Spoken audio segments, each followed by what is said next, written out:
Haleluya, Shalom. Puji syukur kiranya kita semua tetap dalam pemeliharaan Tuhan ya. Pada renungan singkat kali ini, kita akan mendengarkan tema yaitu Petobat Baru.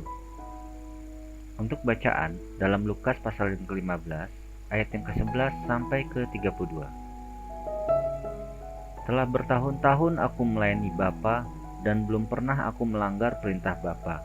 Tetapi kepadaku belum pernah Bapa memberi seekor anak kambing untuk bersukacita dengan sahabat-sahabatku. Lukas pasal yang ke-15 ayat yang ke-29. Dari ayat yang kita baca, terlihat adanya sifat iri hati di antara dua bersaudara.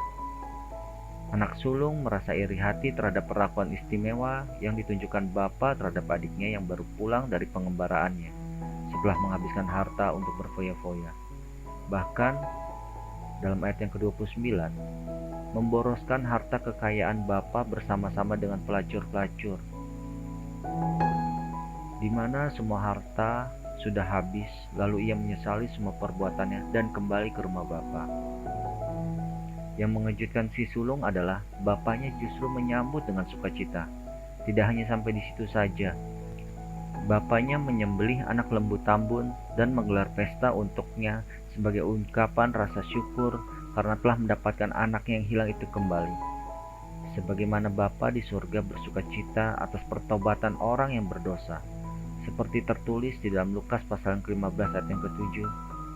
Aku berkata kepadamu, demikian juga akan ada sukacita di surga karena satu orang berdosa yang bertobat, lebih daripada sukacita karena 99 orang benar yang tidak memerlukan pertobatan.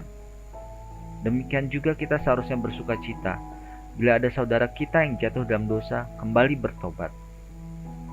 Perkataan Yesus ini sungguh sangat mengena, karena zaman sekarang ini banyak orang merasa dirinya benar, sehingga tidak perlu bertobat dan tidak memerlukan Yesus lagi dalam hidupnya. Mungkin pernah kita melihat orang-orang Kristen yang bersikap tidak suka, menertawakan, dan memusuhi bila ada saudara seiman yang telah lama tenggelam dalam dosa berbalik dan bertobat.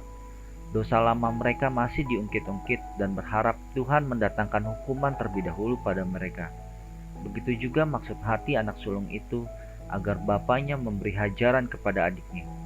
Dengan demikian, adiknya dapat merasakan derita akibat perbuatannya yang salah itu.